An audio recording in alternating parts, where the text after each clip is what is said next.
Look, I spoke yesterday about that death in Essex, England, of Sir David Amess, a distinguished member of the House of Commons, stabbed multiple times during a regular Friday meeting with his constituents. Scotland Yard has formally declared the incident as terrorism after a 25-year-old was arrested. When I spoke a couple of weeks ago to Peggy Grande, she argued, as did I, that the abandonment of Afghanistan to the Taliban may set in train what is now being described by some as a lone wolf attack. But responsible figures in Britain today are saying it is nothing like a lone wolf attack. Instead, Hugo Micheron, a doctor in political science and the author of the 2020 book, The French Jihadism, where Micheron interviewed 80 jihadists serving time for terror offences in French prisons. They explained to Micheron their journey from disenchantment or delinquency to Islamism and how it gave them purpose, motivation and fellowship. But as Gavin Mortimer writes today ominously, quote, above all, it imbued in the jihadists a hatred for Western society, a contempt shared by British, Belgian, Norwegian and all European extremists, unquote. The question must be asked, therefore, where will they strike next? And remember, this assassination of a British MP came 2 days after an Islamic attack in Norway and raises concerns that the Taliban takeover of Afghanistan may lead to a resurgence of similar attacks. Let's go to Peggy again this week. Peggy, thank you for your time. What has been the reaction in America to this, and are our intelligence resources equal to nailing these people before the event?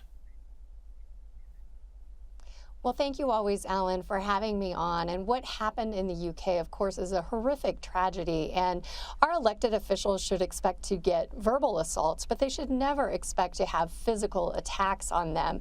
And I'm afraid that that will make our politicians less accessible and less willing to engage with their constituents in the future.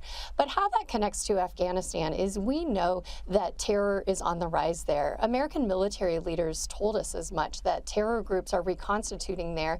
And we know that when terrorism is left unchecked, it will continue to expand and recruit all around the world. And so Americans and the world should be very worried about this, especially when American military brass is saying that it's of grave concern to them. Absolutely. See, I note, for example, that the Afghanistan girls football squad have fled Afghanistan after the country was taken over by the Taliban. They'll hopefully be relocated in the UK in the next few weeks. But the 35 young players and their families, about a total of 130, missed the evacuations, but it said they were in a hugely dangerous, life-threatening position, women, should they remain in Afghanistan. Peggy, just before we go to other things, what a dreadful thing that in the modern world, this is how people are forced to live in the face of a nation of terrorists, which, I mean, I suppose that brings us to President Biden again. I mean, you wonder how long the free world can survive this stuff. I suppose he'll be going to Glasgow if they speak to him or let him speak. I don't think he wouldn't know the difference between carbon and carbon dioxide. He didn't know, I just got to share this with our viewers, the name of our Prime Minister. Well, now he wants to thank his special envoy for ports, Joe Biden. Listen to this. And I especially want to thank Joe Porcari. I think Joe's done one heck of a job, my special envoy specifically on ports, who's been working this issue with all the stakeholders for the past several weeks. Oh, yes, except, Peggy, the special envoy for ports, Joe, is actually John Porcari, not Joe. I mean, what on earth? This is the point, isn't it? This is the problem with the West. The terrorists and everyone can see this weakness, can't they? They can. And a weak America makes for a dangerous world. And we see that on display. And I can't imagine what the Chinese are thinking when they see a clip like that. Yeah, I mean, the New York Post story, I want to talk to you in weeks down the track about this, but a year ago revealed that Hunter Biden, the president's son, sold influence while his father was vice president. We'll look at that another time because that story's now been validated, isn't it? It has been. In fact, they're saying that he shared a bank account with his father, the president or the vice president at the time. We know he's had long, deep ties to China, and we know that he's hosting art shows, quote unquote, for Democratic donors. And I can't imagine the Trump children getting away with anything like this.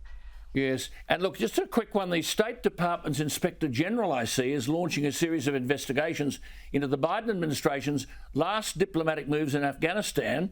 And we're told the reviews will focus on the State Department's special immigrant visa program. Peggy, a story that the Biden administration is going to exempt some Taliban-era Afghan civil servants. These are people who worked for the Taliban, and Biden is going to allow them into America, be exempted from terror-related bans. What are Americans making of this?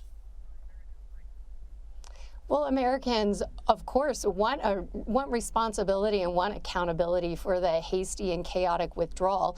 We hope that the Inspector General will look into that, but we don't have great confidence that this administration will actually investigate itself. And Americans, and rightly so, are worried about the people left behind. And brave men and women are still going behind enemy lines to bring out people who have been left behind, often being blocked by this very administration for not doing their own job and for leaving these people behind. But to your point, I actually want to know, who are the people we brought here? This administration brags about bringing 124,000 people in the largest evacuation ever out of Afghanistan.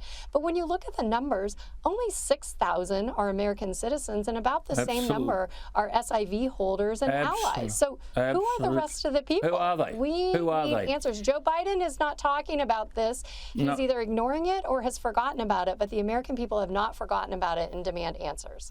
Talking about forgotten, Colin Powell won't be forgotten. The General Colin Powell, the former US Secretary of State and Joint Chief of Staff's chairman, has died, reportedly of complications from COVID. He was double vaxxed. He was 84. He was, for decades, one of America's foremost black figures. He was named to senior posts by 3 Republican presidents and reached the top of the US military. Peggy, you worked for Ronald Reagan, and Colin Powell was the national security advisor under President Reagan. What has been the reaction in America? Yeah. Well, I had the great honor of meeting him on several occasions because he did serve as Ronald Reagan's national security advisor. And along the way, he hit a few political potholes like anybody who's in the public eye for a long time does. But we will remember him today as a soldier statesman, as a great patriot. He was somebody who helped rebuild the American military, and as Joint Chief of Staff during the Gulf War, he put American military power on display. Race was never a criteria for him. It was never a reason why he got the job, even though he's remembered as being a highly decorated Black African-American service member for us. But race was never involved in it. He was a natural-born leader. He was a hard worker. He was charismatic. He was well-liked. And so he should be honored and remembered for the great job that he did and for making the world and America. Yes, I mean, one of those potholes you talked about was the presentation in February 2003 of the UN Security Council. He made President George W. Bush's case that Iraq then President Saddam Hussein constituted an imminent danger to the world because of his stockpile of chemical and biological weapons. Now, Powell later admitted that the presentation was rife with inaccuracies and twisted intelligence provided by others in the administration, and it represented, quote, a blot that will always be a part of my record. It's to his great credit that he acknowledged that, though, didn't he? I mean, that was the great thing about Powell. That was what gave him international credibility.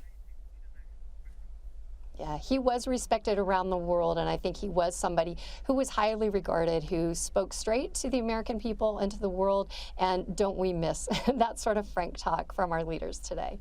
Peggy, you're absolutely right. I mean, the interesting point about Powell, he remained the loyal soldier. He said, loyalty is a trait that I value, and yes, I am loyal. I think history will record, won't it, that he was a favourite of presidents, he earned the Presidential Medal of Freedom, and he'll be remembered for his development of that Powell doctrine on the use of US force.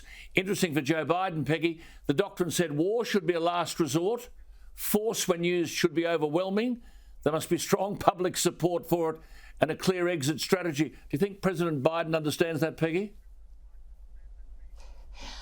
Maybe President Biden should have been listening much more to Colin Powell. He will be missed and remembered as a hero.